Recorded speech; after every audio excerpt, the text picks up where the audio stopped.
But Darryl, you probably saw his bio there, actually impressive bio he's got. But Darryl began fishing back in '77 in Winnipeg, went to Sarnia for a bit, and then ended up in Edmonton. So I don't know if that was a personal choice or whatever, but he ended up in Edmonton.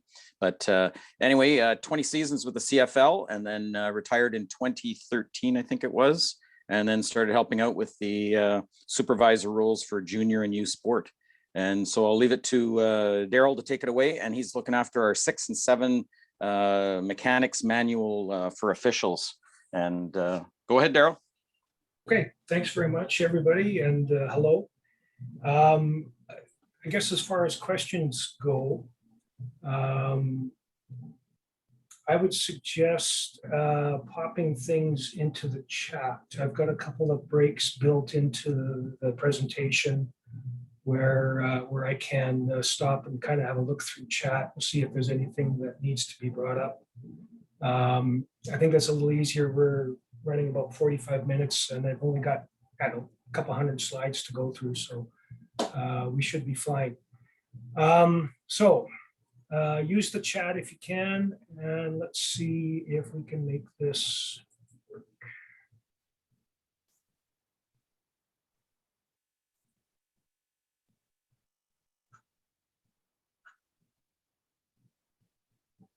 So with any hope, you are seeing a presentation opening slide. If that's not true, somebody speak up at me right now, please. Okay, so we're going to talk about mechanics for high performance football. The title of this has bounced around a little bit back and forth between elite football and going through the Football Canada stuff and the CFOA. I've seen the term high performance, and I think I like that a little bit better than elite. So that's what I've decided to use here. What I intend to talk about today is primarily an overview of the mechanics manuals. This presentation will use screen captures instead of video, but the videos that the screen captures come from will be available on the CFOA website, the same place that this presentation itself will be after we're done here today. So what is high performance football? It's CFL, U Sport, Canadian Junior Football, and senior leagues. So about 2 years ago, we started talking about how we're going to manage the whole concept of mechanics manuals. The history of this thing as it sits today, in particular with the mechanics for 7 officials, was this actually used to be only done in the CFL. And so as a result, the CFL had an entire manual that described how to work seven officials on the field. They also had a variation that they used for 6 officials that was different from what the actual or the official amateur mechanics were for 6 as well. Over time, this has kind of morphed down into university football and then junior football. I know there are some senior leagues that use 7 officials as well on the field, and there's a lot of leagues that use 6. What seemed to happen was that there was an ownership by the CFL, but the responsibility for development and training was actually down at the amateur levels. And so in order to try to streamline that and make things a little bit easier for the amateur associations to deal with what was going on, a new committee and a new process was struck in 2020. So now the ownership of both mechanuals for 6 and for 7 officials has been delegated and taken over by the CFOA, and specifically a subcommittee of the CFOA that's responsible for developing and maintaining the content for the mechanics for 6 and 7 officials. This committee consists of the 4 U Sport Conference referees in chief, representative from the CFOA, representative from the CFL, and a technical writer. And quite honestly, I'm the technical writer right now as well, so I guess I wear a couple hats in this process. The manuals themselves are published off of the CFOA website, and this whole thing is really in alignment with the new Football Canada certification program, where it's based on crew composition. And all of the training that is starting to be done with this is done in development in conjunction with the CFOA technical committee. So what have we done? We published this first document in 2019. We actually had our first real kick at a cat as a committee for 2020, and then 2020 never happened. So in 2020/2021, what did we do? We kind of kicked around the document formats. We made a bunch of editorial changes, and we made some slight changes, really minor changes actually, in coverage to what's being done on the field. As far as format goes, what we've done,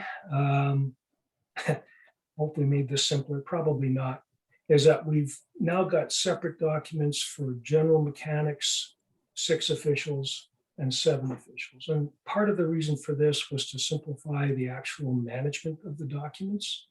There was an awful lot of duplication between the mechanics in 6 and 7, where we were describing the general requirements in both documents. Make a change in one, sometimes you have to make sure you go back and change 2. And actually the way it was being done was that we actually had 4, because we had an amateur and we had a mechanics manual. So from a document management perspective, it was getting very difficult, and changes weren't always being kept up the way they should have. Plus, what I hope we are starting to see now is that this becomes the foundation for some continued simplification of the general mechanics in this, as the other certification modules come online. And I really fully expect that much, if not most, of the content that we currently have in this general mechanics document will actually end up moving out of that document and into the other certification levels. And hopefully what we see here is really just the stuff that's exceptions when we start talking about high performance football. So like I say, what we have right now is a general mechanics document for high performance football. There is some content that's specific to the CFL. This was one of their requests, is that we make it easy for their people to see where the differences are. It's embedded in the master document, but it's formatted in a way that it's highlighted and only visible for the CFL when we publish it. Then we have spin-off documents, which are the specific crew documents for 6 and 7 officials, both for amateur and CFL. Like I say, from a management perspective, this is easier. From a user's perspective, time will tell. The crew-specific documents contain positioning and coverage diagrams. And so these are things that you've probably seen before, but in some cases it was easier to show both CFL and amateur together. And this sometimes, I think it actually simplifies the presentation a little bit and makes it easier for people to see what the differences are. Ultimately, like I say, all of these documents are available from a single source. It's either from the CFOA website or from the CFL website, depending on which level and leagues you're working in.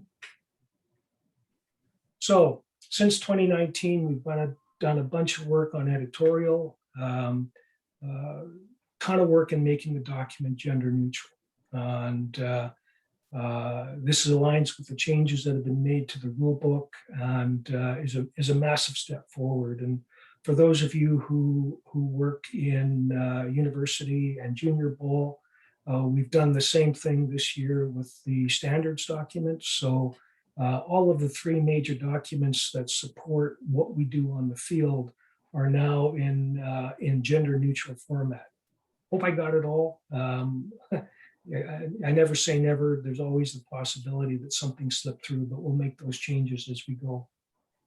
And then a general simplification.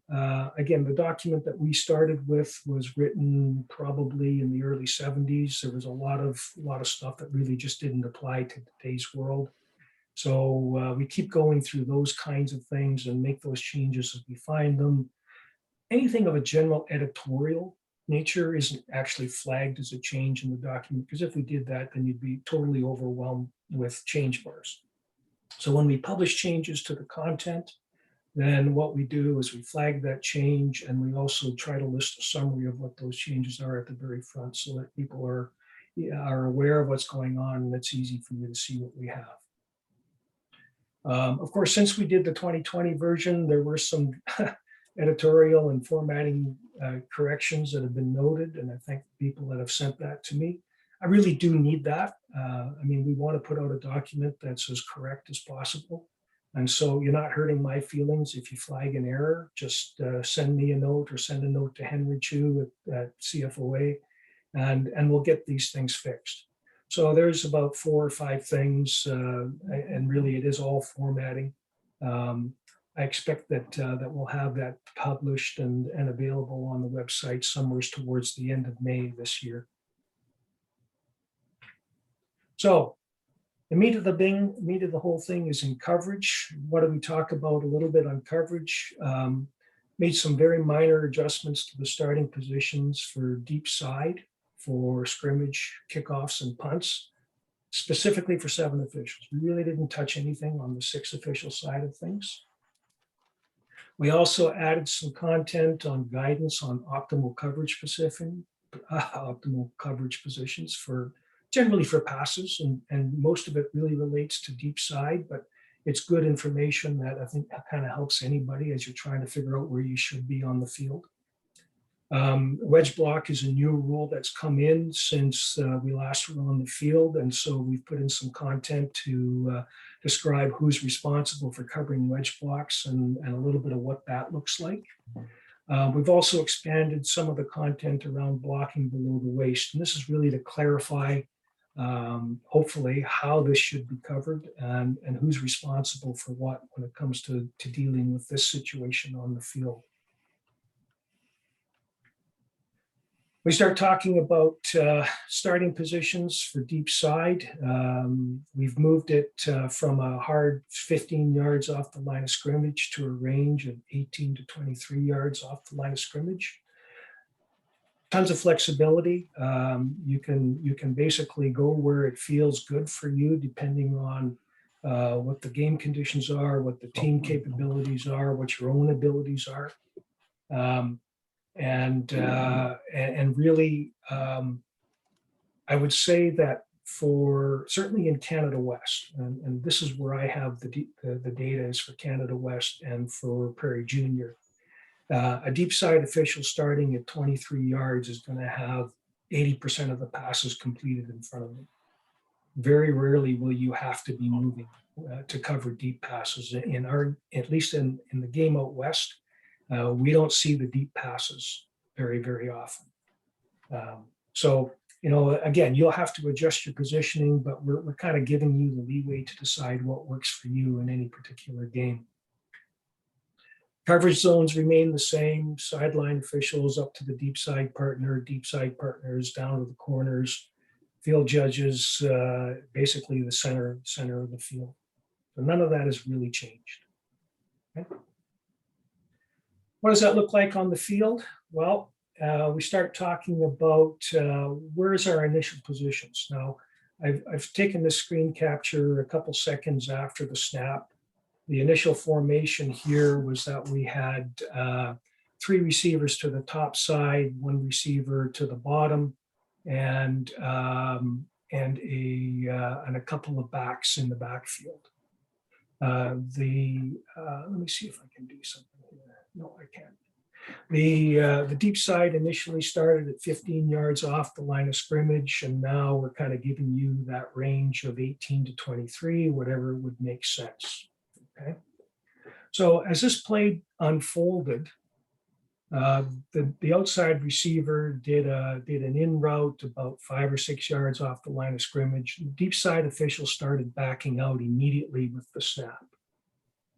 When this, if you're going to do that and you're reading and this receiver comes up hard and you decide you have to move, at this particular point, when this receiver cuts the pattern off, then you should start breaking down your movement, and your really shot ought to be looking inside to see if there's any other receivers coming across. And in this particular case, we have one of the receivers coming from the other side of the field, potentially into the zone that would be covered by the deep side official. Okay.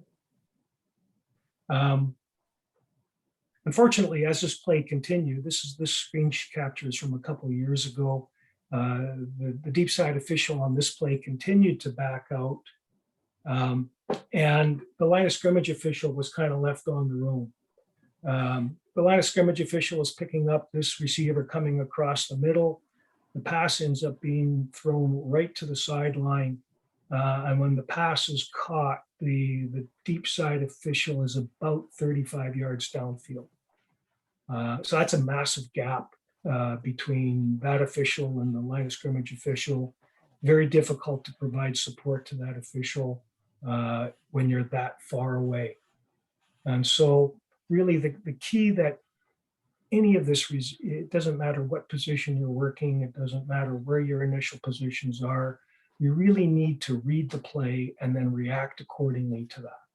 In this particular situation, if the deep side official had broken down and stopped right where he is, right there, he would have been in a perfect position to cover the receiver coming across the middle deep. And he also would have been in the perfect position to support the sideline official with the ruling on the pass at the sideline. So read and then react.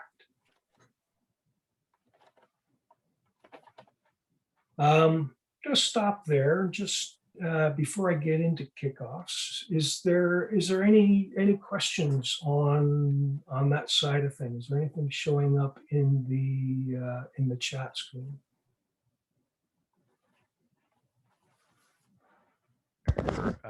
Darryl, but a quick question, like the deep side guy, I mean, again, as you said, it's read and react, but did the receiver coming across like draw him down or anything, or did he's just backing up? Just backing up. Okay. The deep receiver who's just below the Bell MTS. Yep. Continued to go out to the sideline, and at the end of the play was at about the 40 number. Never actually did break up field. So, you see this receiver coming across, you kind of take a look at the receiver, say, what's that person doing? And if that receiver does decide to break up field, then yeah, absolutely, you continue to go with it because now that's your spot. But it's there's several opportunities to make decisions. And sometimes the decision you make at the very beginning of the play isn't the same thing you want to be living with at the end of the play when it comes to movements and positionings. Hey, Darryl, it's Bruce here. I like your idea of starting 18 to 23 because the guy doesn't have to move. And I find that if the officials aren't moving, they make better calls. They have better vision of the whole thing. Your thoughts? Absolutely. Yeah. And so this isn't, I'm not the owner of the concepts. Okay. And I appreciate the compliment and I appreciate the sentiments, but at the end of the day, there's an awful lot of people that provide input to what we're actually doing on the field. And I'm the scribe. So I try to take that information and I try to capture it in a way that is as clear as I can possibly make it for my warped engineering brain, and hopefully the rest of you can understand what I've written. This type of material that you're seeing right now in front of you on the screen is what I hope that we are able to present as we start getting into the training for these specific mechanics, and give ourselves screen captures that we can look at, give ourselves videos that we can look at, where we're talking more about actual play situations than we are talking about diagrams like this that really don't mean a heck of a lot, right? This is a diagram. Wow. I've never actually seen a football field that looks like this. They all look like this. So this is where we hope to be going when we start talking about advances in training. And now that we all, everybody has access to online materials, we have the ability to do a heck of a lot more than we ever could even 5 years ago. Okay. Let's see if I can get this. No, Darryl, there's a couple questions popping in there now. One is, do you recommend 18 to 23 for high school? Well, if you're working 7 officials, that's 18. I probably wouldn't go any further than that personally, and I'm still probably having everything happen in front of me. I think in all of these things, these are a starting point. These are a guideline of where we position our resources on the field and what our responsibilities are as the plays evolve. I don't know who it was that coined the phrase after the ball is snapped, play football. Might have been Vern Heath, okay? But in any event, that's very true, right? React to the play that's in front of you, know where you are, know where your partners are. And if you have to make adjustments to things on the field, that's fine. There's nothing wrong with that. There was one other question there. How do these mechanics affect 4 or 5 man officiated games? They don't. So what we're talking about here is specifically for 6 and 7. If, I think I don't want to interrupt there, Yeah. Darryl, but I think some Yeah. people, a lot of places now, because I know, for example, in Nova Scotia, if we have bodies available, we'll go to 7 man. So I mean, it's all about what you have available at the time. It's more so, I think guideline, think about, you don't have to be hard, fast 15, play where you're comfortable. I mean, 25 is kind of far in high school to be that deep. You should never be with your field judge, that's for sure. Right. Yeah, you'll see information out there if you're working high school and you're working 7 officials. It's a pretty static day for the most part.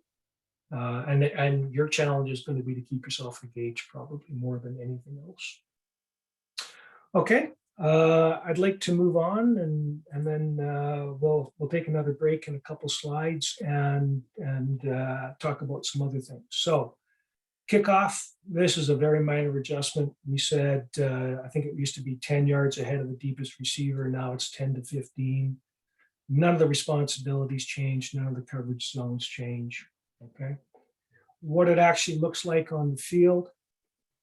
This is about 2 seconds after a ball's been kicked and the receiver is just in the process of catching it. So what are our coverages here?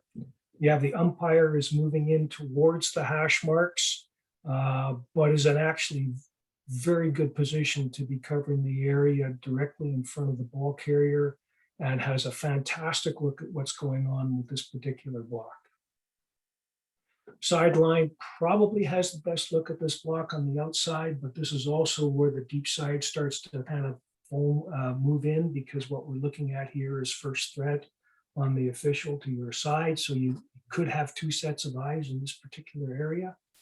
And then the field judge has the ball carrier, but now with wedge block responsibility being primarily the field judge in the area immediately in front of the ball carrier, you would have this area of responsibility as well. So it's kind of a thing of knowing where to look. You also, obviously you have to blow time in, but at the same time, there's nothing going on with the receiver. So start taking a look at what's going on with the players coming downfield.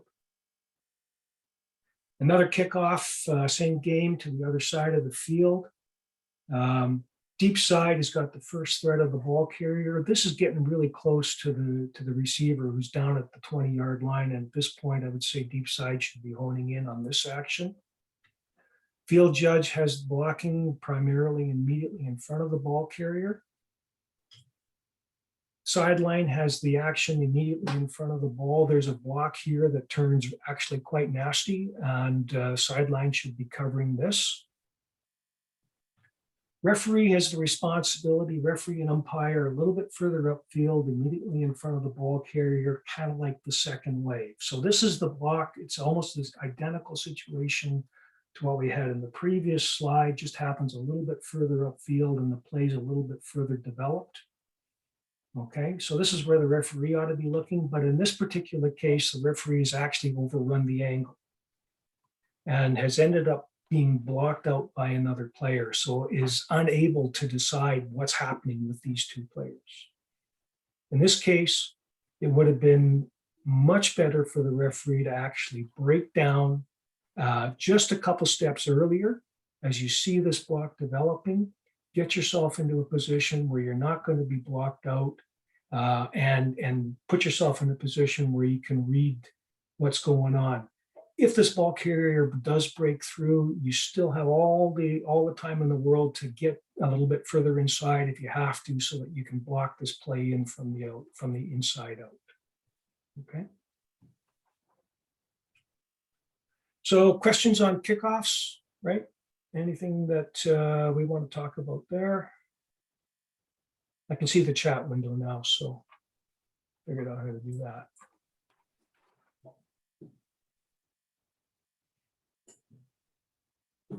Okay.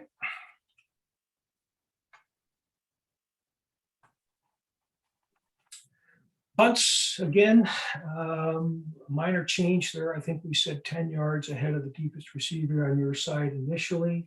We've kind of opened that up to 15, but punts probably more than any other of the kicking plays. You really do need to be aware of what's going on, both with the game and the win situations, what the kicker's ability is. You should be starting on the goal line if that goal line is potentially threatened by the kick, even if it puts you behind the receivers. Okay? In the CFL manual, we actually state a yardage where the line of scrimmage is at a certain yardage. Then they declare that they want the deep side officials on the goal line. We decided not to do that for amateur just because of the wide range of abilities of kickers. So we leave it up to you as a deep side official to understand what's going on in the game, understand what's going on with the players. And if you feel that that goal line is going to be threatened by a potential kick, then start there. Okay? At the end of the day, you need to put yourself in a position that gives you the best chance of ruling on what's likely to be the most likely threat in that particular play. Whether it's the ball going out of bounds in the corner, or whether it's a block on a player coming down to try to tackle the ball carrier. Okay? I see a question about wedge block. We'll talk about wedge blocks in a couple minutes. I'll put that, in fact, I think that's coming up right after we talk about punts. So if I don't answer your question there, then we'll make sure we talk about it. Okay? The initial coverage zones for punts don't change. Now, what I'm showing here is what happens off the line of scrimmage. And this is one of the changes that was brought in 2019, was an adjustment really primarily for the referee and umpire to try to give us better coverage on what's going on the line of scrimmage. So, oops, sorry. Let me go back. So, umpire is responsible for guard, center, guard. Umpire has no responsibility for coverage on the upbacks or the kicker. That is the referee's responsibility and the referee alone. Sideline officials, you have the tackle and the guard, and then the deep side have whatever's outside of that. Okay? And the reason for that, well, I'll get into that in a second. The reason for that is that we were having a terrible time covering the actions of the defensive team on the offensive line players as they're trying to get downfield to cover the punt. This is a problem in just about every league that plays football. So we made these adjustments, and I think we're seeing some better results with that.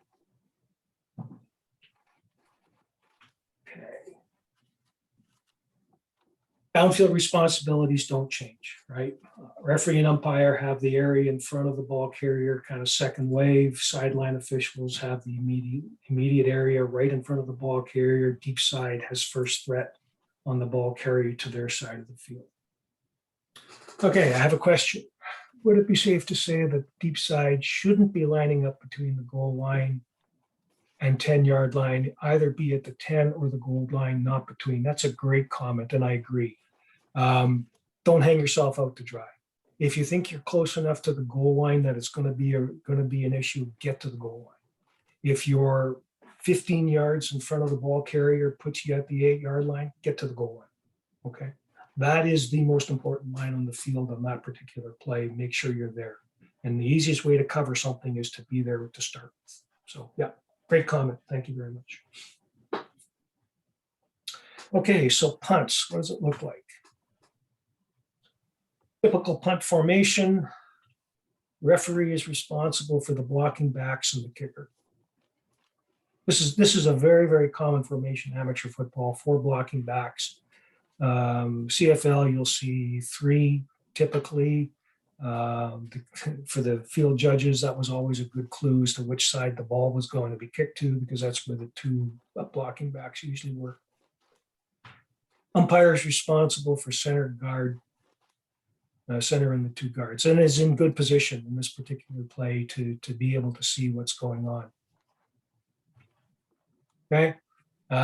You can see the Manitoba player reaching out to touch somebody. He actually grabs this Saskatchewan player and spins him around. Umpire, if you're looking in the right place, then this is an easy call. Pre-snap, referee, yes, referee's got the snap, and that what we're talking about is once that ball's been snapped, who are you covering when it comes to blocking?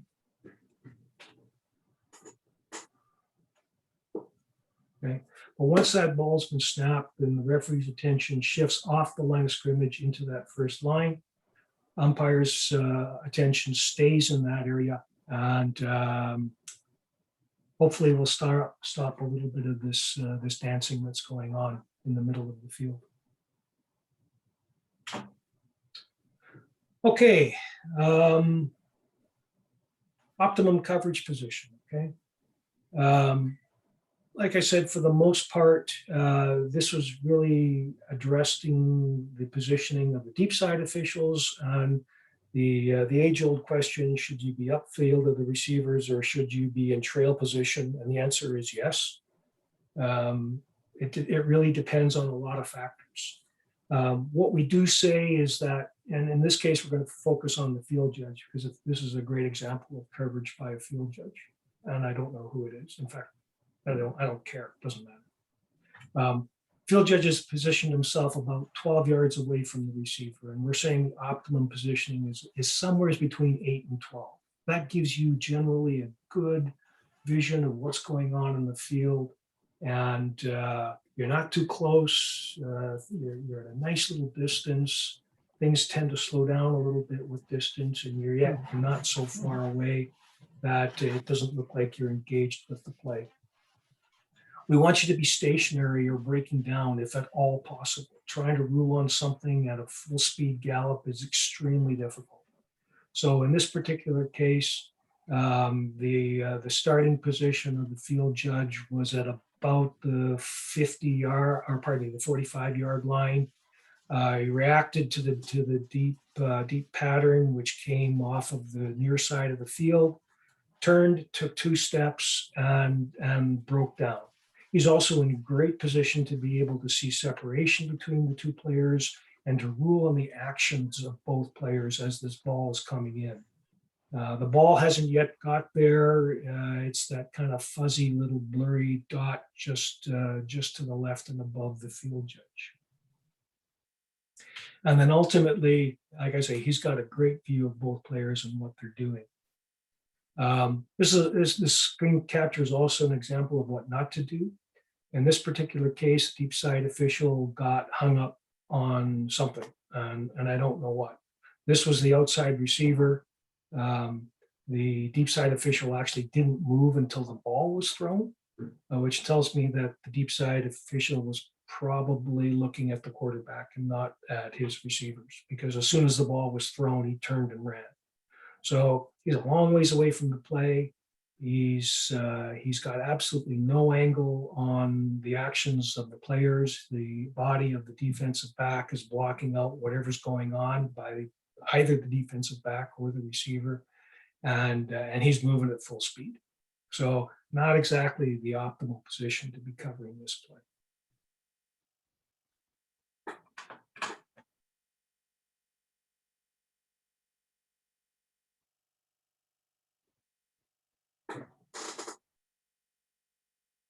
Okay, wedge blocks seems to be the topic of the day.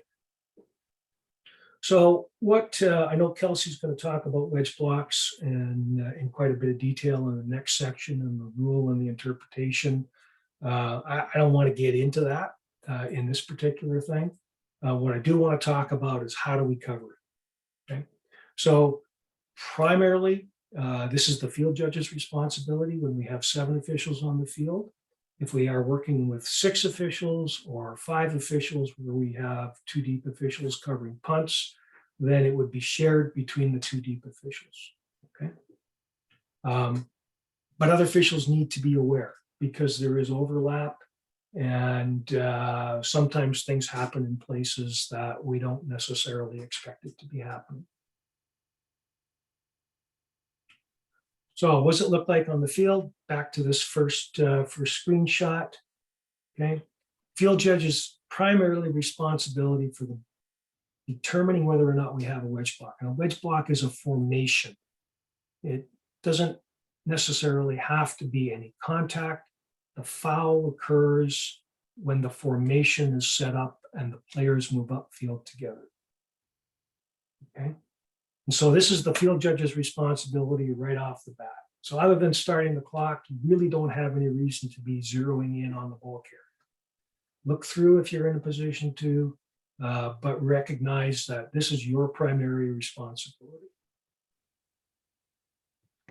In this particular case, where we've got a ball that's kicked to the far side of the field, both the deep side official on the near side and the sideline official should be moving in towards the hash marks, not to the hash mark, but towards the hash marks, just so that you can maintain contact with the play as it goes away. If you sprint to the hash marks, there's always the good chance that that play is going to come your way and you're in trouble.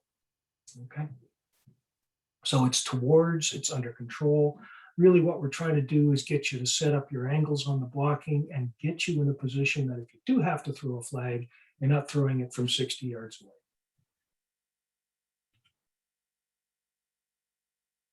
Okay. So here's what we're talking about, where field judge has got these 3 players forming up, and there's no immediate threat on the ball carrier from the far side of the field. So the deep side officials should be in a position to help out with this as well.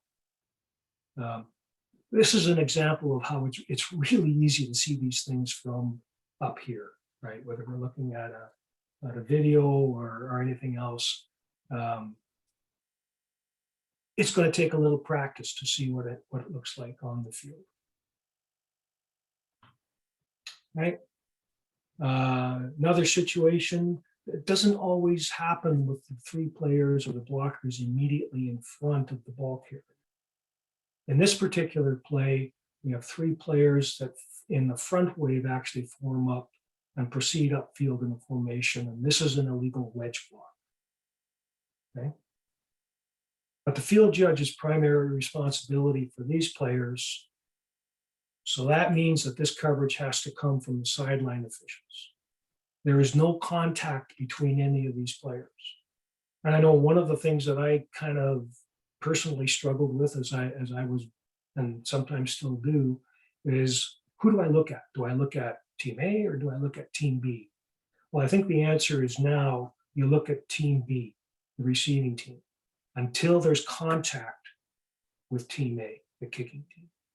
Okay, because what you want to be able to decide and rule on is, do we have this kind of an illegal formation forming up? And this is usually going to happen before there's contact. Okay, this happens like 2 or 3 seconds into the play, and then by 3 or 4 seconds into the play, boom, we have 20 people coming together in mass mayhem, and that's a different kind of a question. So I'll stop here and ask if there's any questions on wedge blocks or field goals. Yeah, I know just a couple of quick questions on that, Darryl. So with the wedge blocking, so that's usually going to happen in the instance on a punt for the receiving team. So just trying to clarify, so that's 3 or more players within like, they don't necessarily have to be like shoulder to shoulder per se. Yeah, it's within 2 yards. Within 2 So yards. three or more players within 2 yards and moving upfield in formation. No, I also noticed with that you said it is primarily the job of the field judge. Now, is that then to say your deep side or sideline official, if they see it before the field judge, should they be pulling their flag if they see that the field judge isn't doing it? So at this, well, frankly, at any level, there's so many overlaps in these coverages. And I think, I think a better philosophy is that 2 flags is better than no flags. And so Yeah. also kind of to further my question, should that flag be thrown before the ball's even snapped? Like as soon as you see that formation, you see 3 or more within 2 yards, should your flag be thrown immediately or wait until the play progresses? Okay, so you're talking punts. Nothing is wrong until after the ball is kicked. So even if they're lining up within that 2 If yards to 3 or more, Right, right. not until after the ball is kicked, then you throw your flag. If they're still in that formation. And if they move up together. It's extremely unlikely that this will happen on punts. Extremely Or- unlikely. In fact, when the rule was actually written, it was written specifically for kickoffs. Kickoff specifically. Now, is that to say you would never see that in a punt situation? Yeah. Let me rephrase that. This rule comes from the CFL. When the Okay. CFL rule was written, and Jake, I know you're online, correct me if I'm wrong, but the CFL rule was intended to eliminate high impact situations on kickoffs where you have 2 teams and specifically a wedge and a wedge buster that are moving together from a long range, building up a ton of momentum, and the potential for injury is extremely high. The amateur rule as it's written says all kicks. And it doesn't mean it's not going to happen on a punt. It could, but just considering the way the teams line up for punts, right? On defense, you yeah, I thought someone was going to ask that. On defense, on punts, you've got the majority of your players on the line of scrimmage. And then on the kick, they peel back. And you might have a couple players downfield, but the likelihood of having 3 or 4 players downfield in a position where they can actually form up like this, extremely low. Never going to say never. It's just Hey, extremely Darryl. low. Yep. Daryl, Nigel here. Again, it's one of those things we start getting into discussions of stuff that's Yeah. rarely going to happen. So anyway, I'll just let you know you got about 7 minutes. So Yeah. counting there. Okay, buddy. Yeah, I'm on that. And I'm going to defer any other questions about the actual rule to Kelsey's presentation because he's in a much better position to answer these questions than I am. And we're good for time, but I want to make sure that I get into the next section, which is walking below the waist. There you go. Okay. Not a new rule. It's been around for a little while. Okay, I just want to reinforce some of the things that we're talking about with position. First and foremost, the 7 officials, where we have the umpire and the referee in the backfield. The referee and umpire starting positions help to define the blocking below the waist zone for other players. Okay, stay with your keys. Understand what your keys are, know what they're doing, know where their positions are. What we've said in the mechanics is you're responsible for the positioning of your players. Don't rely on the umpire or the referee knowing whether a particular player has come into motion or has positioned themselves inside the box. That's your responsibility as the covering official. It's really no different from the way we've covered crackback blocks for decades, right? If you saw a crackback block, you're responsible for determining whether or not that player was outside the crackback zone at the snap, or whatever you did. This is the same thing, but stay with your keys. Having said that, the field judge is in a very good position to really have a good overview of what's going on in the backfield and should be a little bit more attuned to what's happening with blocking below the waist. So stay with your keys. In this particular play, third receiver to the inside is the field judge's responsibility, stays with his key and is able to make a good call downfield for an illegal block below the waist. Doesn't matter whether this player started inside the box or not. This block does not happen inside the box. This is an illegal block. Okay, stay with your keys. Talking about positioning. Okay, again, initial positioning of the umpire and the referee help to define where that box is laterally for other officials. This slot back, his initial position is inside the box. There is no tight end on that side of the field. He's occupying the position of the tight end. He is inside the box, and it goes in motion across the formation before the snap. So because he's stationary before the snap, going into motion, he does not have to stop again in order to be eligible to make a low block. He's already in the box before the snap. This is the responsibility of the field judge. In this particular formation, this is the number 3 receiver on that side of the field. Okay? Like any good field judge, the field judge has taken a position on the field that puts him outside of camera range. This is one of the finer points that we talk about when we talk about positioning for field judges. In this particular case, this block is below the waist, but above the knees. It's well inside the blocking below the waist zone, but it's still the field judge's responsibility to know what's going on with this particular player. This is your key. Okay. Some slightly different situations. We'll talk a little bit about backside coverage. In this play, the receiver starts outside the box, goes across the formation, and is blocked below the waist with the play going the other way. Okay.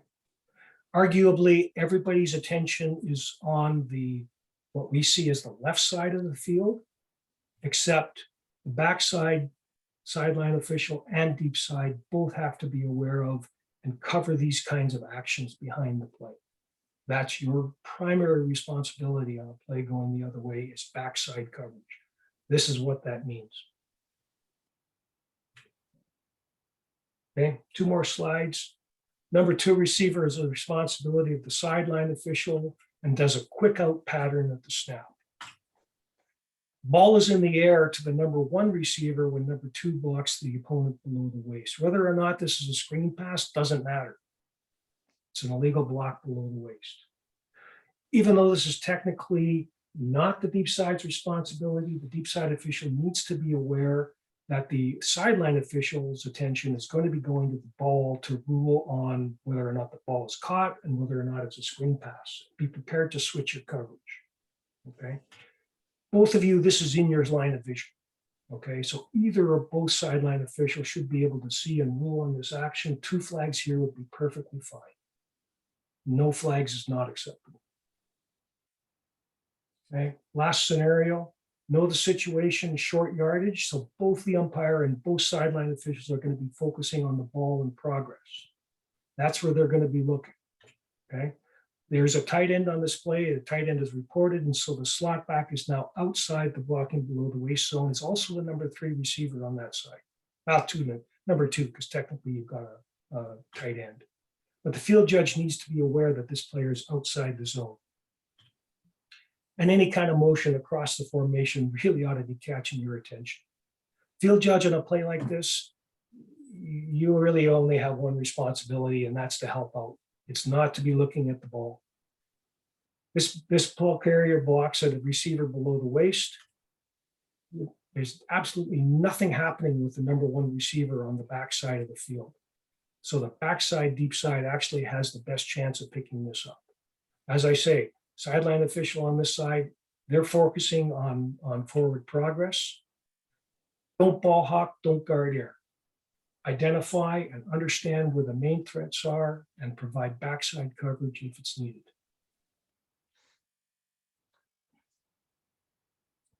Screen pass. Why is that not the deep side's responsibility? The block is made by the number 2 receiver.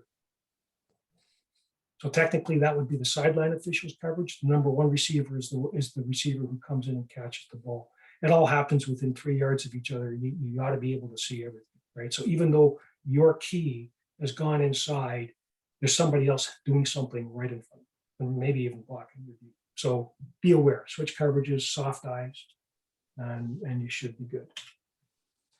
So that's kind of where I'm at. I know I'm a couple of minutes over time. Last chance for any questions. Darryl Thank you very Murray much. here. Murray Yep. Drinkwalder here, Darryl. I've just got a quick observation. Everybody seems to be getting hung up about this new wedge block rule. Yeah. I had a look at every kickoff from 45 games in the 2019 OUA season. I saw 2 wedge blocks. Yeah. It's something that is not being coached anymore, and I don't think we're going to see too many of them. Yeah, I agree with you. Those 2 kickoffs were the first 2 kickoffs of the 2019 Prairie Junior season. I couldn't believe it because I had never really seen it either. And I didn't see another one after that. So, okay. Thanks, gonna sir, leave Murray. it at that. Oh, thanks. Angela, it's all yours. Oh, thanks, Darryl. Appreciate that. Hopefully the next time we do all this stuff, it'll be in person before the youth sports season starts in September. So see, I'm being optimistic here. So we'll see what happens going on. But again, thanks, brother. Appreciate that. Kelsey is next up. Is Kelsey ready to go? Yeah, pretty much. Just okay, hang on. Video share. I just need to be able to share my screen. Okay. Kelsey, just while you're doing that, Kelsey began officiating back in 1989 and currently does youth sports. But the bigger thing for us is he's the chair of the Football Canada's Tackle Rules Committee and is leading the rewrite of our tackle rule book. So when it's all done, if you want to blame somebody about the rule book, he's the guy. So putting a lot of pressure on you there, Kelsey. But again, Western represented here again for us. So this is good out of Calgary. But Kelsey, you're up, buddy. All right. Just to clarify, I don't presently do youth sport. I did youth sport, but when it wasn't even youth sport then, it was CIS and Canada and CIAU. But at any rate, that's okay. First off, guys, I'd just like to thanks Darryl for a great presentation. I just saw the last part of it. All of you are going to see some similar. So you're going to see the videos that you saw, the stills from Darryl. A lot of the video that I'm going to show you today is thanks to Darryl. He does a tremendous job with the video here in Western Canada, both in Canada West and in the Prairie Football Conference. So he's a great resource for me and for everyone else. Lots of times the film we show is better to. Did everyone's screen just go blank or just mine? Hello? Mine's blank, Kelsey. It's just black. Huh, okay. I mean, in my case as well. Shit. But On the Kelsey East is Coast. still very good looking. Yeah, well, no, thanks, Rob. I appreciate that, bud. But Kyle, any ideas? I don't even have anything. Hey, Kelsey, when you hit share screen, did it give you an option of selecting your PowerPoint, or did it? No, it gave Is me that- the option. It gave me the Okay. option. Okay. Did you select it, and did you Yeah. were able to select it and hit OK? Yeah. Did you guys not have? Was the PowerPoint ever up? No, it wasn't up for me at least. I don't know. Oh crap. No, I didn't see it either. Oh, okay. All right. Hang on. Well, then I don't know what. Okay, here we go. Screen sharing is stopped as the shared window is closed. Okay. All right. So let's try this again.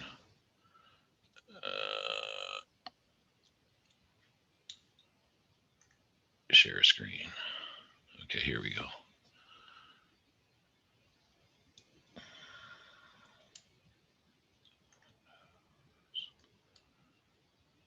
Just remember, I have about 100,000 things open right now, so. Oh,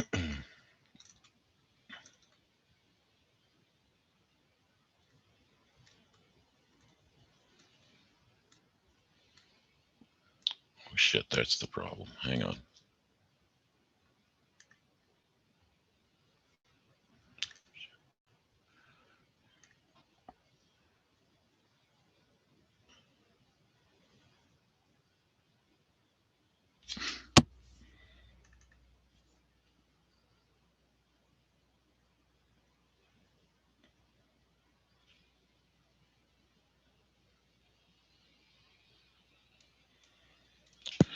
Sorry, guys, this, I expected this had to happen.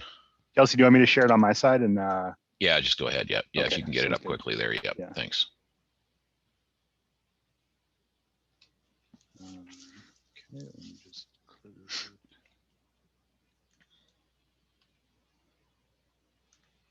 To share. You got it there? Yep, perfect. Okay. Just let me know when you want me to change over. Okay. Everybody's got that? Okay. So at any rate, we'll just kind of get right into it now. So we're just going to go through the major changes first. There's a number of changes that were just more clerical in nature, and those we probably won't get to today, but that's okay. You can easily go through them with the information that's been sent out so far, and they are included in this presentation. So just wanted to start off with just a minor change, and that's in the clothesline play area. Just go to the next slide. There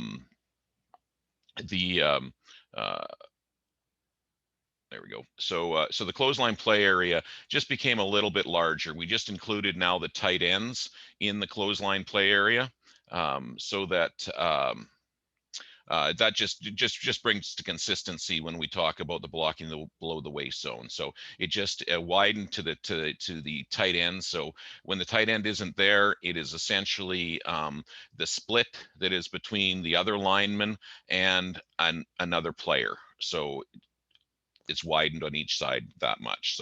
So that's just quickly on that. No big deal. 2 yards ahead of the line of scrimmage, 2 yards behind the line of scrimmage. Go ahead to the next slide. This one I thought was pretty important. Rule 8, Rule 1, Section 8, Article 1. This is when a player goes to a knee catching a punt or a kick, they are no longer allowed to get up. For many years, they've been able to catch the ball and get up and continue on in the play. They are no longer allowed to do that. So as soon as that knee touches down, they're dead.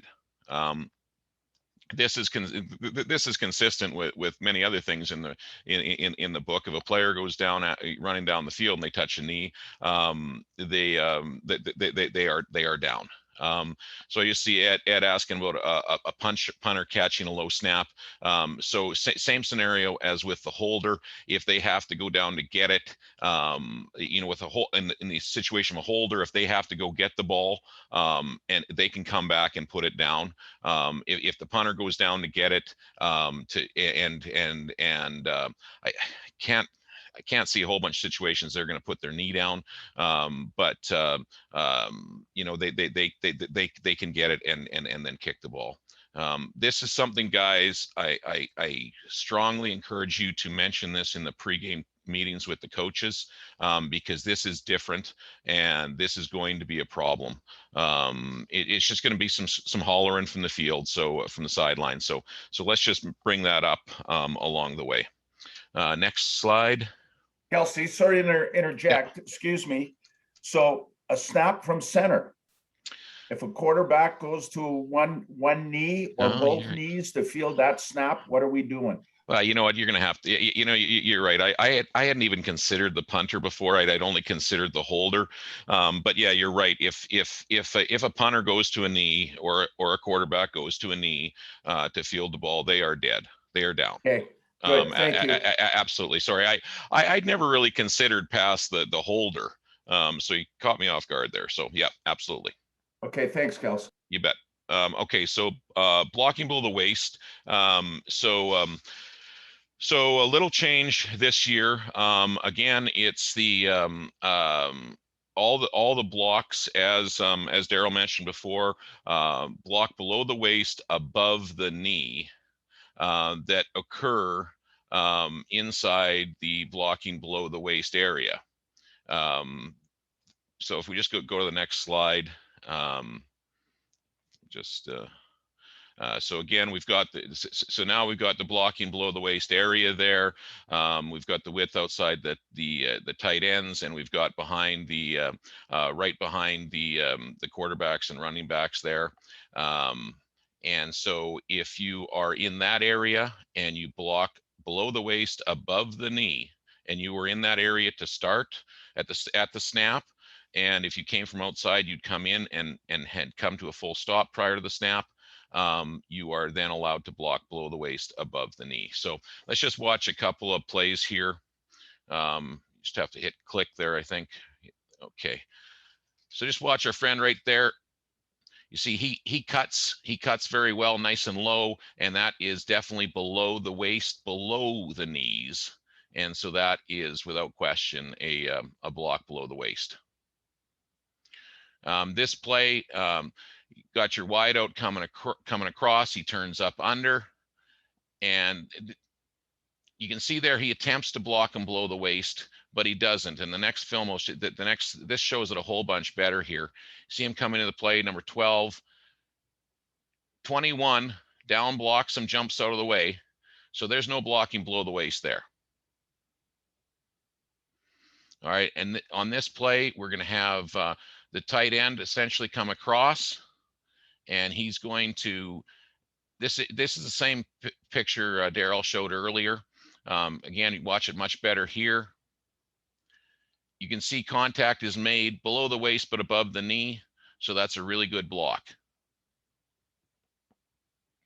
All right, so I'm just trying to give you some examples that you can take back, that everybody can take back to their membership, to give ideas about what is and what is not a block below the waist. So if we can just go on from there.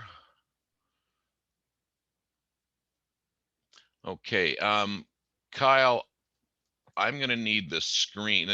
I'm going to need to show my face for the horse collar presentation.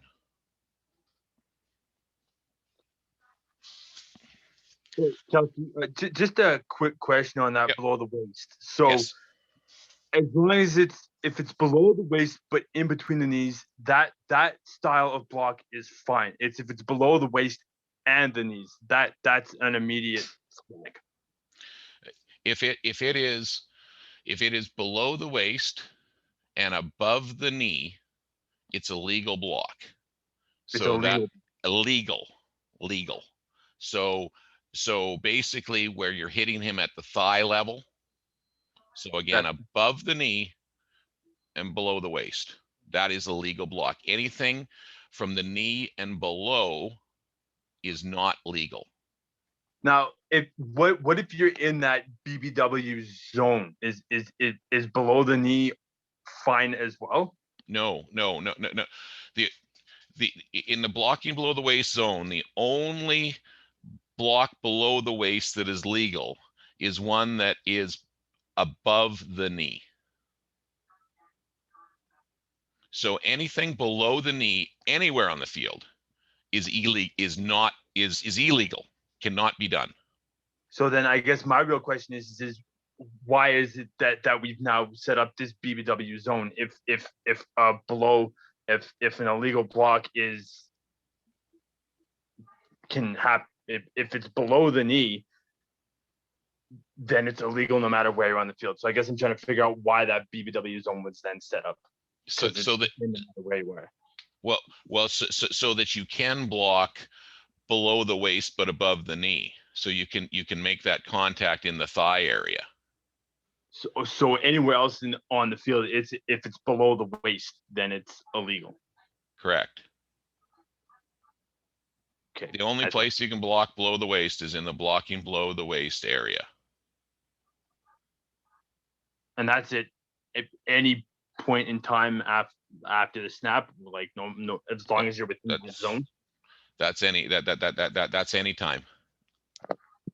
Even after the ball carrier, whatever, has crossed the line of scrimmage, you're still free within that zone to hit below the waist and in between the knees. You probably can get a UR penalty, but but the zone is still there. You know, if the ball carrier is gone, you probably get gotten for UR then, right? So see, No, see how that's kind of a gray zone, because technically you can still do a BBW block as long as you're in that zone. But if the ball is clearly away from that zone past the line of scrimmage, then where's the kind of determination of whether it's safe as a BBW block and still within that zone, and then going into that area? Scott, Yeah. Scott, a good question to ask yourself if that happens like that was that contact necessary away Yeah. from the play, right? If it's not necessary, that's where your unnecessary roughness comes in, right? That's kind of as a rookie official to me, kind of how do you determine whether it's safe or not?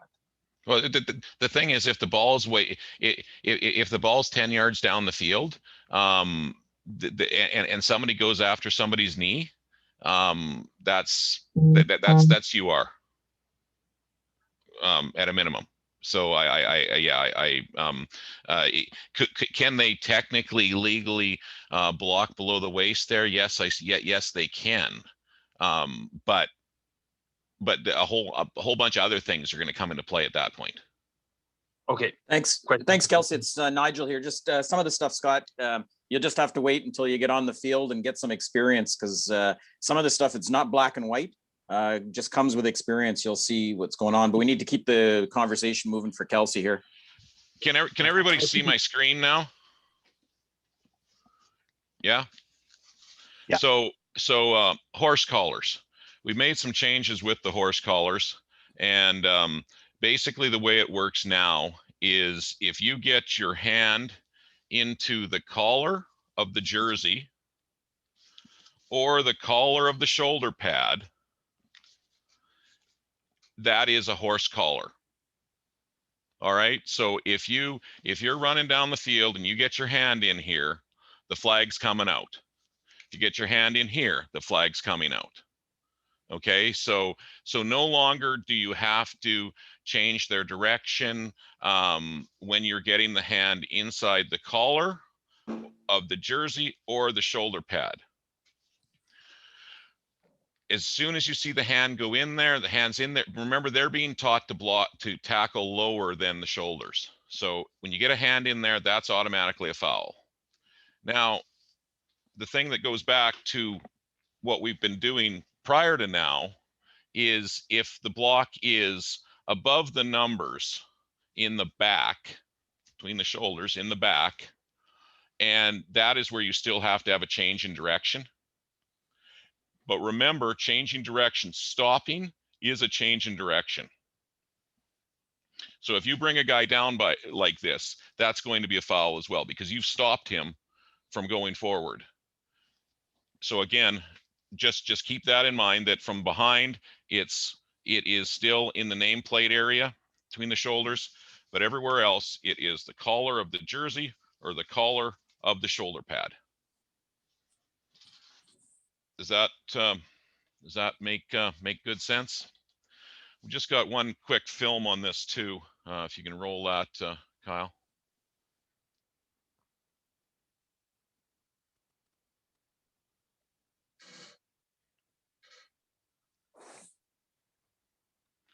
You just watch our friend here, the tailback here.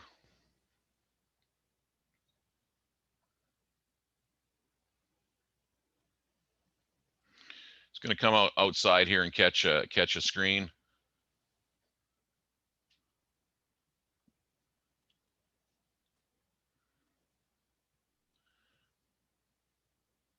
Watch him come in here, hand in the back. See, he had his hand in the back and pulled him over with it. That hand's right in the collar.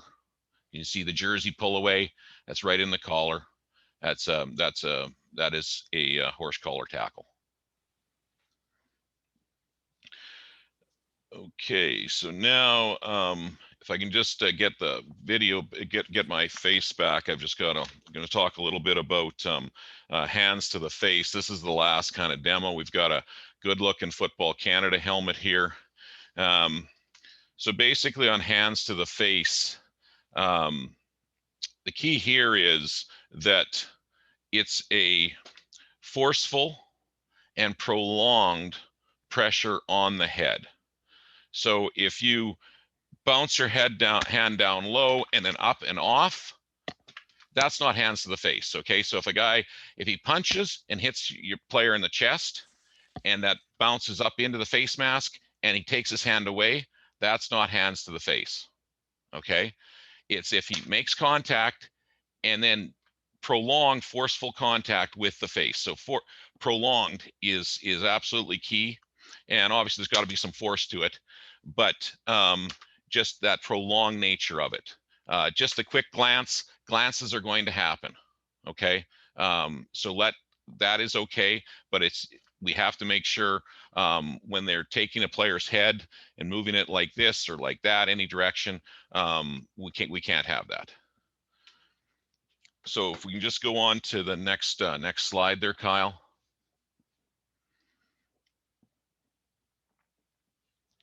Then we don't have to go back to me again, Kyle, so that this is easy.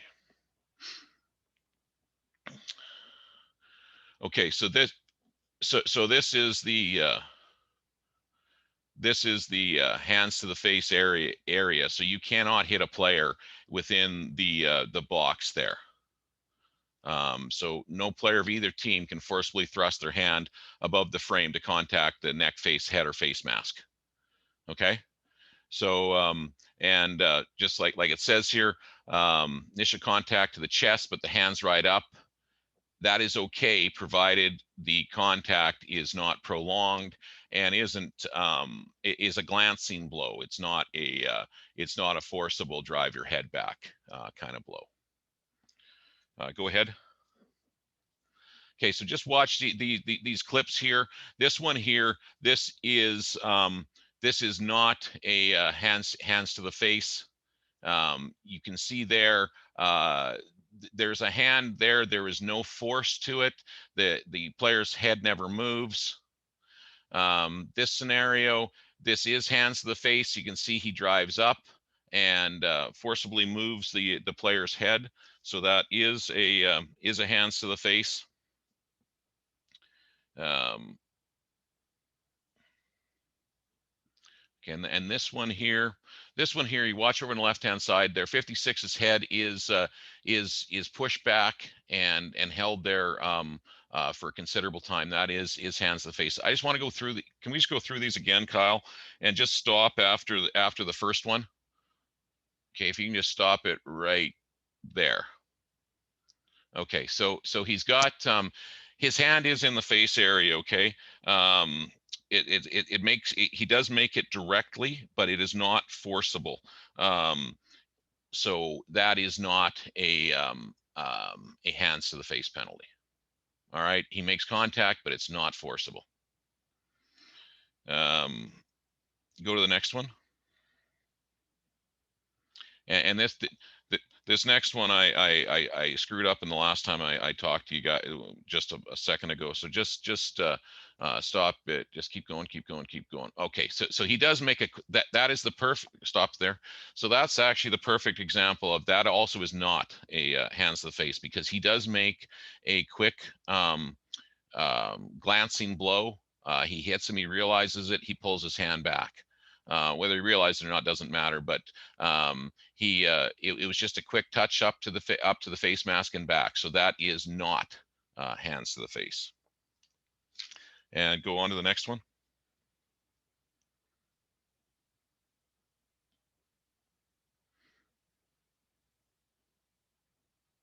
This next one, we finally get some film from the east side of the country. Watch 56 there. The defensive player has his hand right up in his face. You can see his head's back all the way. That is forceful and prolonged. So that absolutely is hands to the face.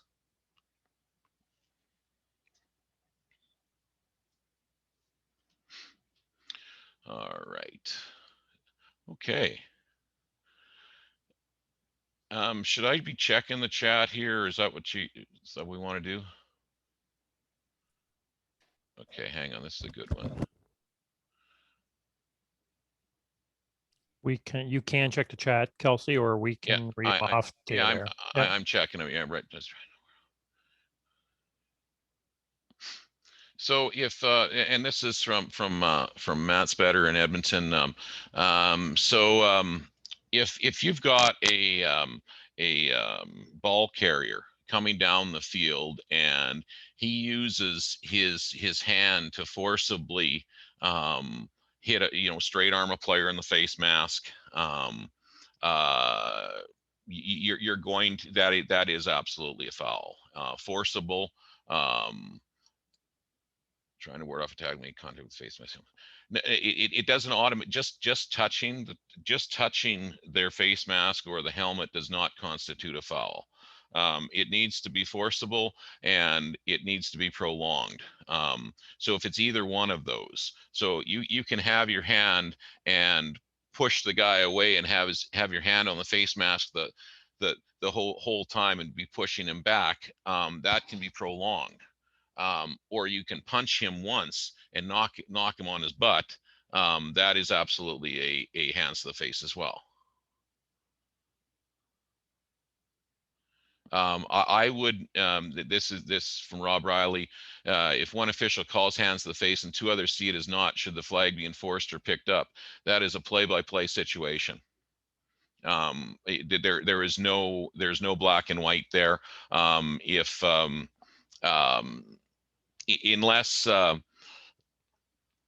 if I've thrown hands to the face, I will never let you're never going to talk me out of it. And I guess if you reached for your flag and you knew it was hands to the face, then I wouldn't suggest you giving up that foul. But that's a case by case scenario. Okay, let's player in defenseless posture. So this is just a clarification, and I put this in here because of what it does for the next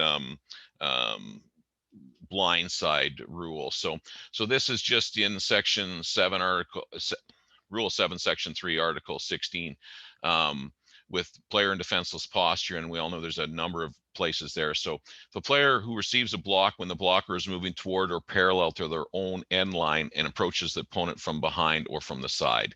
This was just making everything consistent with the next slide, if you can go there, Kyle. And a blindside block. It shall be illegal for any player to deliver a forcible block on an opponent while moving back towards or parallel to their own deadline anywhere on the field. That was just making sure those two things met up with each other. And so the blindside block is obviously something we've been pushing on quite a bit the last couple of years, and I think we've got it in a good place now. We've got a good example here on the next video.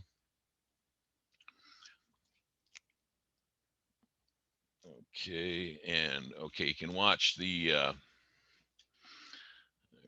Okay, it's quite a ways down the field here. I should have shortened some of these up, but that's okay. If you watch, there's a Calgary player just coming across the horse right now. Okay, no, it's not him. The guy coming across the horse right now, just up, coming across the hash. Keep your eyes on him. He's going to cut in. That guy never saw him in a million years. That is absolutely a blindside block. We've got to have a flag on that play. So just show it from there. That's it. You can see that he is going back towards his own goal, dead ball line. He's cutting back, where at worst he's parallel to it, and he hits that player directly in the side, and down he goes. That is a blindside block.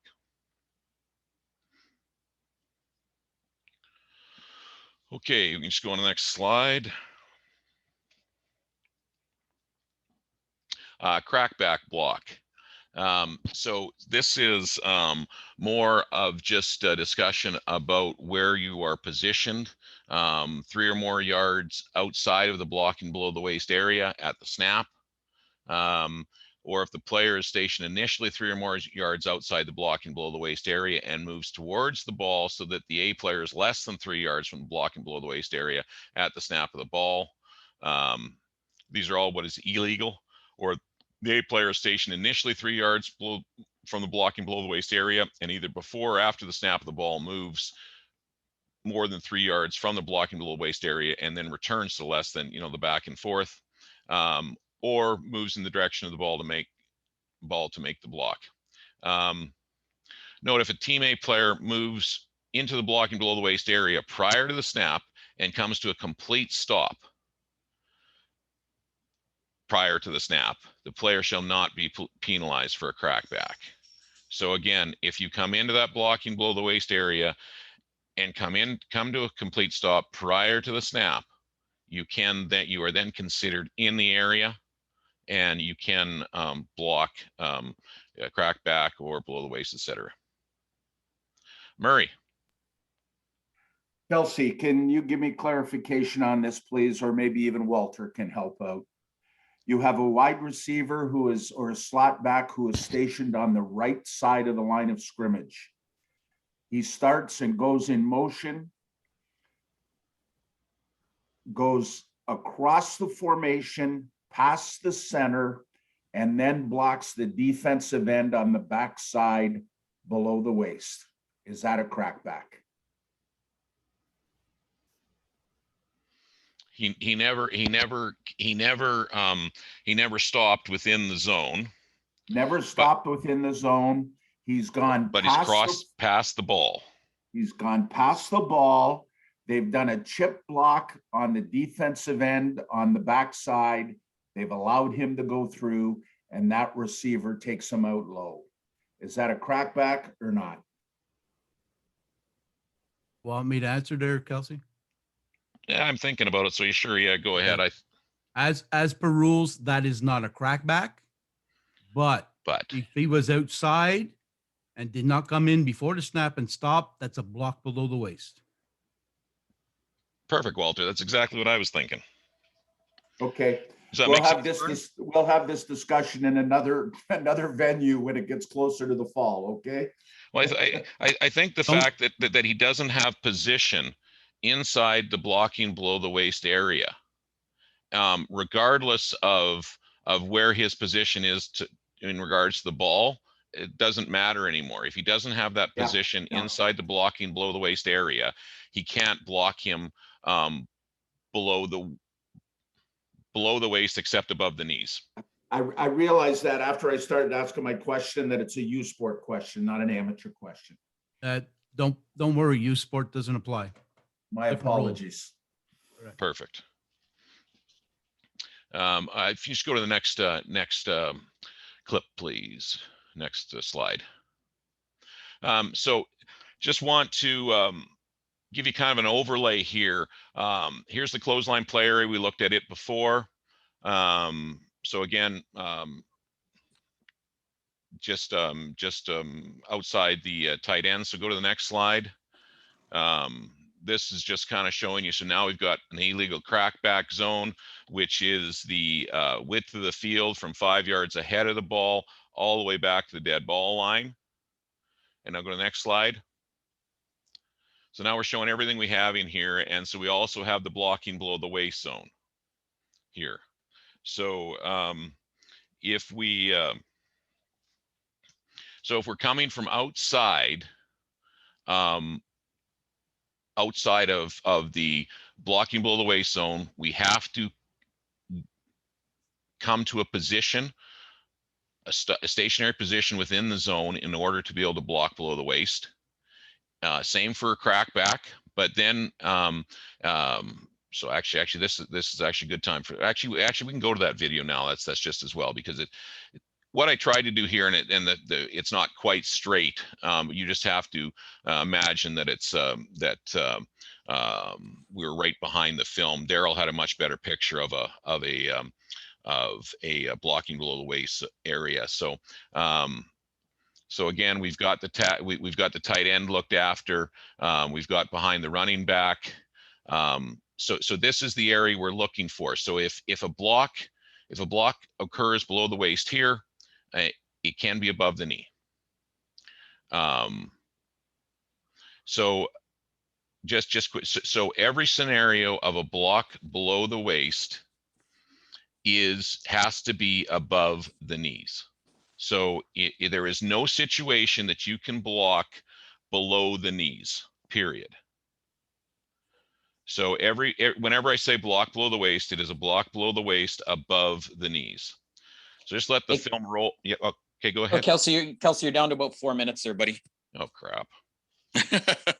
We can go a little bit longer, but just so you know. Okay. All right. Well, just quickly watch 87 here. So 87 obviously isn't in the zone at the snap. He comes in and cracks on him, on the defensive player. So that is absolutely a crackback block. All right. So what we'll do, I'm just going to quickly see. Okay, let's just watch this play real quick here. Watch the receiver here.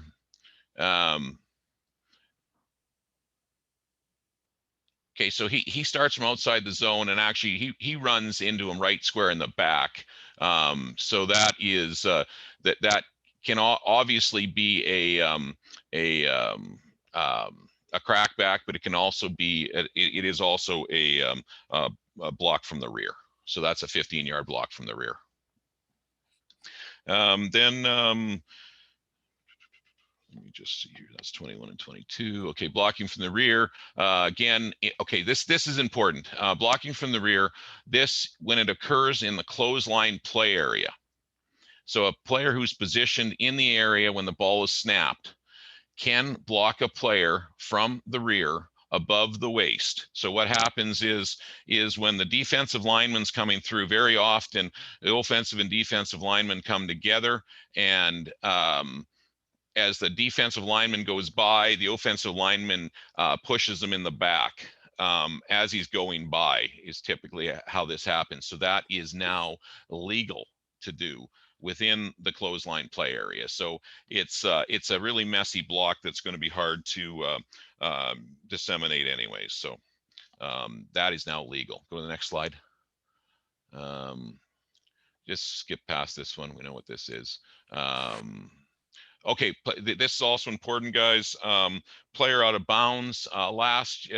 So we made a change this year so that if a receiver of a punt touches out of bounds as he's receiving the punt, he is dead at that point.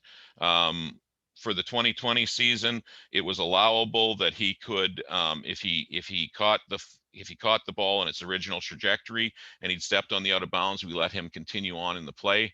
But that kind of contradicts everything that the rest of the book has on when you touch out of bounds. So if he touches out of bounds, even if it's on its original trajectory, he is dead at that spot.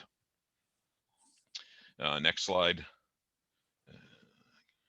Okay, legal contact with an eligible receiver when it's an obvious passing situation. So team B player may not create or initiate contact that redirects, restricts, or impedes team A receiver in any way. So basically all that this says is that the no contact is allowed. That's really nothing terribly new. That's not the slide I was thinking. Go to the next slide. Okay, illegal interference. So this is very important. If a pass receiver who would normally be considered eligible either by number or by reporting into the referee is made ineligible by position, and the defensive team interferes with that receiver's attempt to catch the ball on a forward pass, both teams are subject to penalty. So whether the team A player touched the ball and attempt to catch or not, the foul for team A and eligible receiver will be deemed to be the first foul for the purpose of adjudicating the dual foul. Let's go to the next slide, just a visual on this. So you've got the inside receiver here is cut off by the outside receiver. So now he's ineligible by position. So we should have a flag immediately at the snap. And then if he gets interfered with, he's the primary, he's the receiver that's going to get the ball. He's interfered with. We've got both an ineligible receiver and pass interference, and it's adjudicated with the ineligible receiver first. Oh, it's not automatic at the snap. It's not an illegal formation. Excuse me? It is not an illegal formation. Therefore, there should be no flag at the snap. Oh, yes, yes. Okay. Yes, you're absolutely right. You've got two flags. When he's thrown to, it's a flag, and when and then the PI as well. So you're absolutely right there. Yep. So I'll change that. I'll change that note.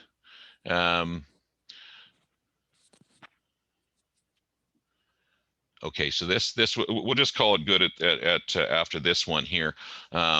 So prior to a forward pass being thrown across the line of scrimmage, Team A players cannot initiate contact with or block Team B players more than a yard in advance of the line of scrimmage. So this is where your linemen are getting downfield. So if you just go to the video here, the next slide there. Okay, watch 64 here.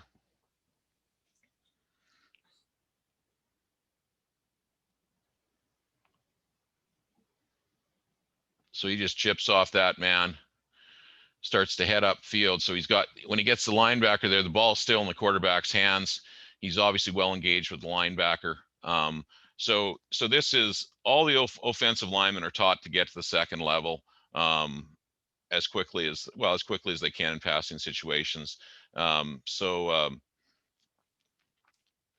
We've got to just be mindful of that. Prior to the ball being thrown, they can't be down there blocking the defensive players. And that then actually I'll just go to the last slide I wanted to show anyways. This was just a change that for misleading tactics, and this is when the quarterback assumes a stance under center.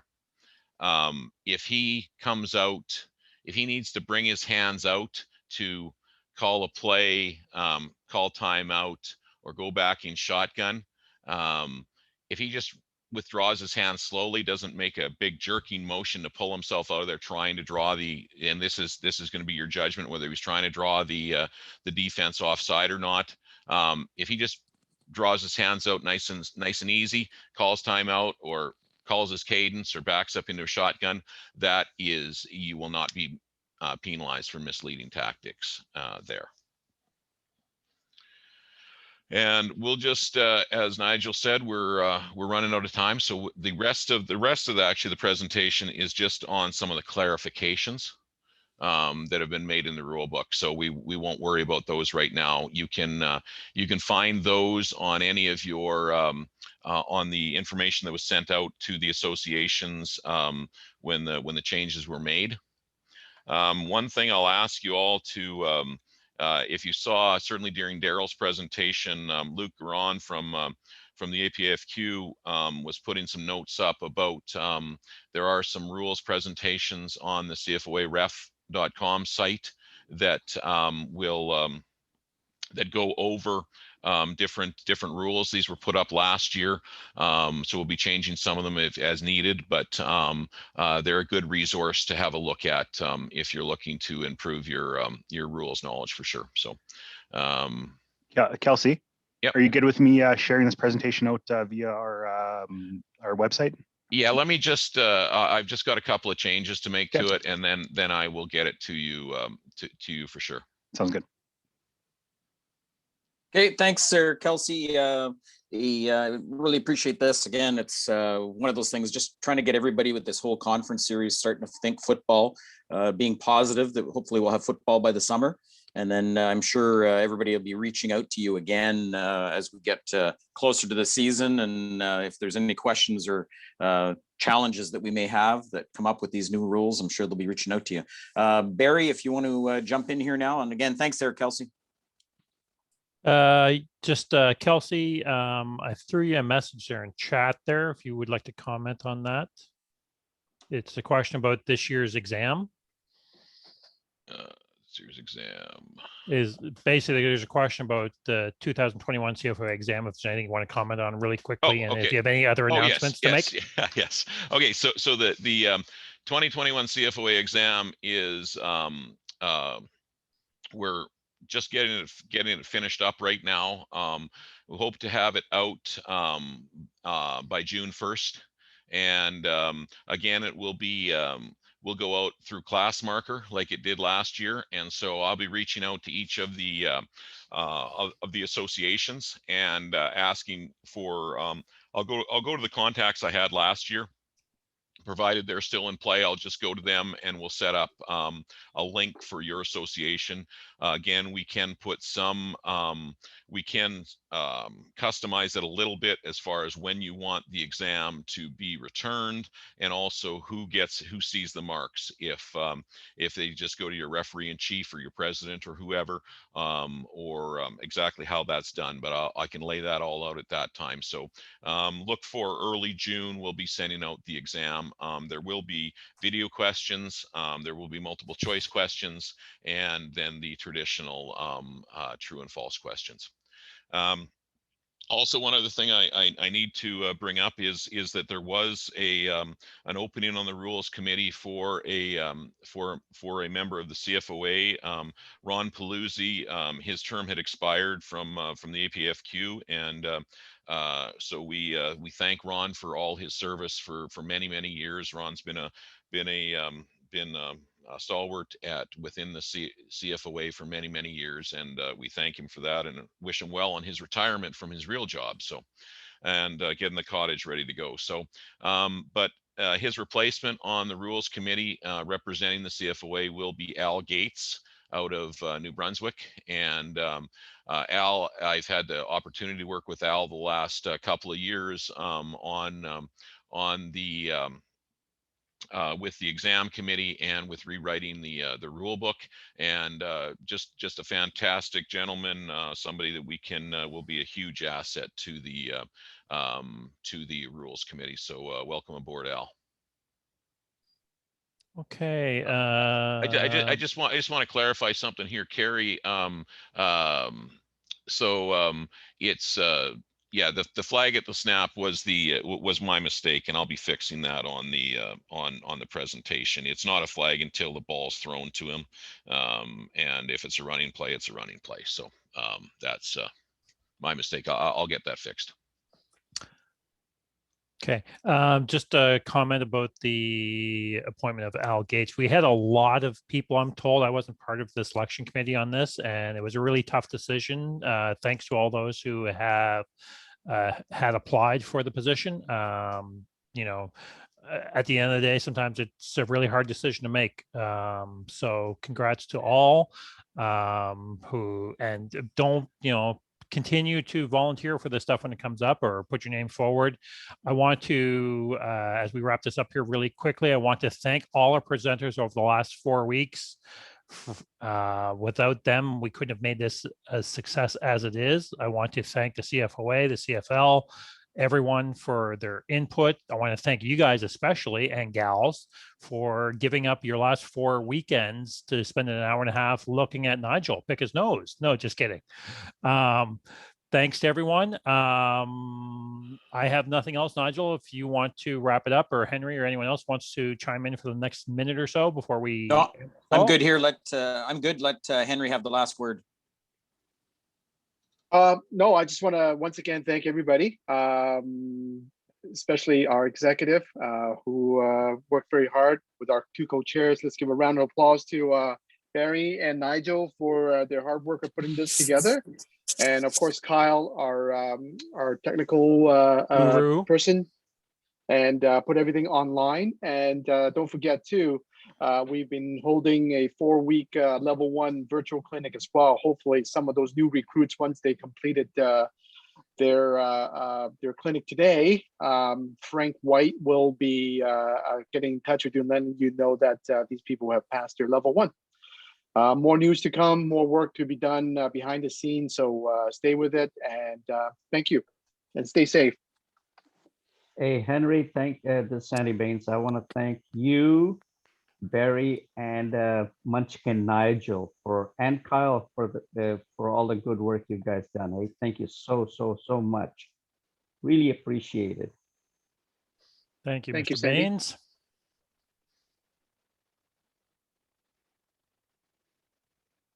Any potential for level 3 clinic?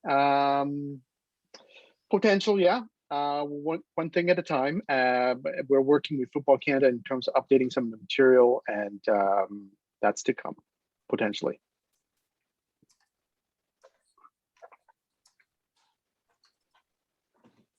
See you, Henry. Take care, guys.